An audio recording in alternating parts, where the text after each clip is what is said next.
Final Horizon is essentially a tower defense game that tasks you with defending various planets throughout the system from a swarm of alien invaders intent on consuming everything in their path. The action takes place from an isometric point of view and allows the player to strategically plant a whole range of different units that each have their own pros and cons when it comes to managing the hordes of insects that come after you. Each of the units cost energy in which to operate, which is harvested by extractors. They're essential to maintaining their dominance, so it soon becomes a tricky juggling act between managing your assets with that of the enemy's relentless advancements. Although there's nothing new here that will light the world of tower defense on fire, it is a competent experience that will provide hours of fun, especially to those looking for something to quickly pick up and play.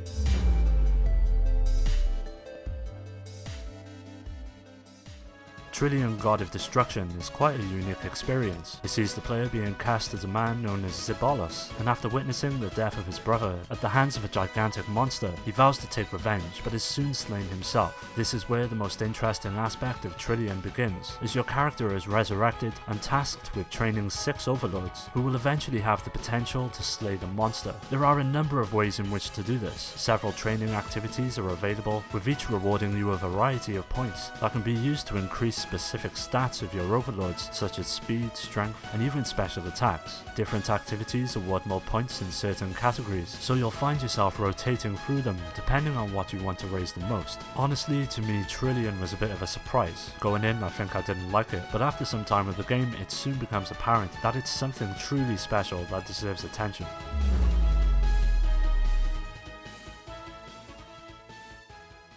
Skintillatron is a twin-stick shooter that sees players jumping into a microscopic ship and blasting their way through wave upon wave of atoms. The premise does nothing but facilitate what the game gets right, which is the gameplay. Your left stick will see you moving around the playing field, whilst the second controls the direction of your projectiles. Anyone who is familiar with the genre will feel instantly at home. To help with the amount of targets on screen, a whole range of power-ups are at your disposal, which allow you to gain higher scores. But the real trick is to try and execute combos based on the colour of each enemy. For example, if you pick off the pink ones first before going on to the next colour, it will give you the potential to rack up some insanely high scores. Overall, it's a great experience and is bound to satisfy fans and those looking to get into something that is super easy to pick up and play.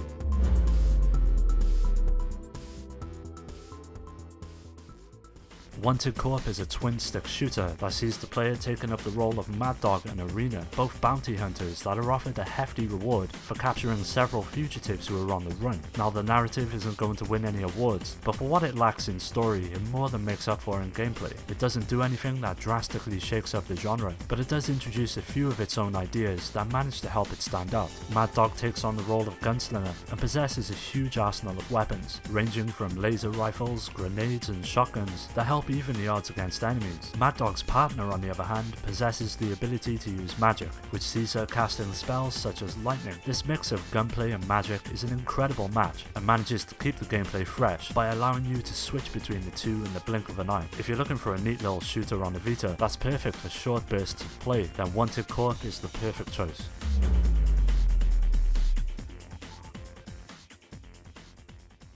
Hyper Devotion is a strategic RPG that is quite unique in its execution. The game casts the player as Noir as she sets out on an adventure with the hopes of unifying the world in order to save it from destruction. Throughout the experience, the player will come into contact with up to 18 playable characters that all represent a franchise from within the world of games, often leading to hilarious results. Gameplay-wise, the action takes place on a grid with a huge emphasis upon terrain that has the potential to affect each battle. But it's not just elevation. For example, you'll often see flaming pits, laser beams, and moving platforms that will often catch you off guard and lend each encounter an extra layer of strategy. If you're a fan of the genre and are looking for something new to get into, Hyper Devotion will offer a perfect addition to your collection.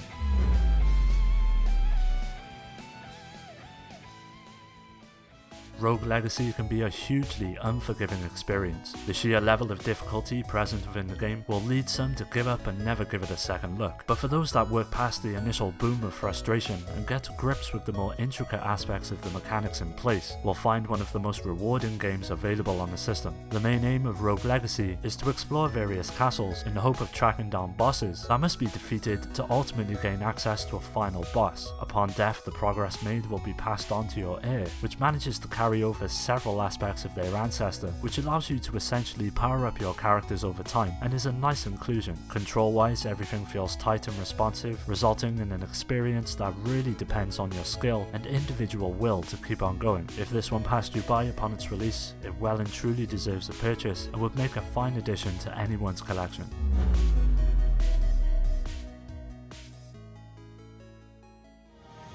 No Search Plus is an enhanced port of the PlayStation 3 version that manages to retain everything it presented whilst adding in extra content and ideas that help it stand on its own. At the beginning it can be quite hard to get to grips with the story as there is a lot of information to take in, but once everything clicks it is easily one of the best aspects of the experience. The game possesses a surprisingly deep combat system that is a welcome break from the pages upon pages of dialogue the game throws at you. It's all based around a gauge that sees the player having to input combos that are assigned to the face buttons, with the hopes of ultimately harmonizing with your magic wielding partner and unleashing a range of techniques upon the enemy. Overall, the amount of dialogue may have the potential to put some players off, but the unforgettable cast and engaging battling system more than makes up for it.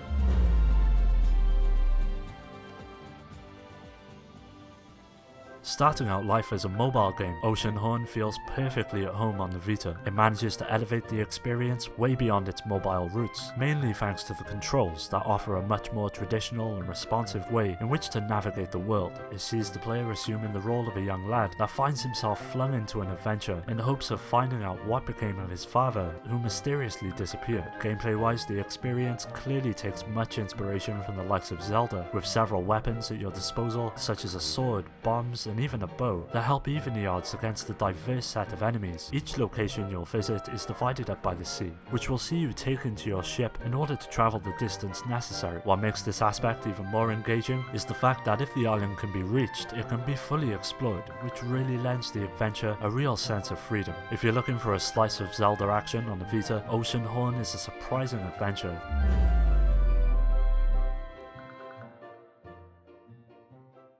Claydon Returns is essentially a hack-and-slash RPG with a rather unique premise. As the player, you are cast as a young man who is currently stuck in between worlds, in a realm where those who have died wait to have their soul resurrected. Demons have begun to terrorize these souls, and it falls down to you to extinguish them before they consume everyone. Now, the main aspect of the experience that is bound to impress players has to be the sheer level of customization. You'll find yourself creating characters from scratch, as well as armor, weapons, and even your own levels and music, which adds a real sense of personalization to the experience. Gameplay consists of hacking and slashing through hordes of enemies in order to gain experience points, money, and items that all benefit your future performance. If this one passed you by, now is the perfect time to jump in and experience it for yourself.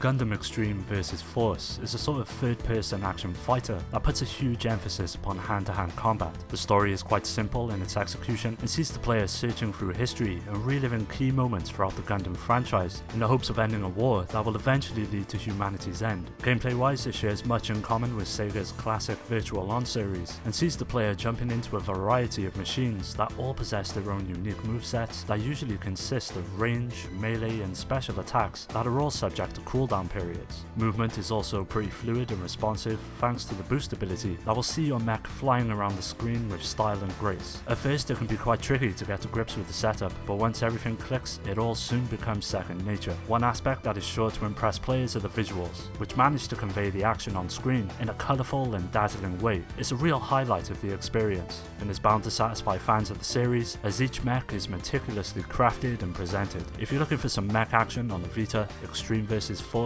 is a commendable option.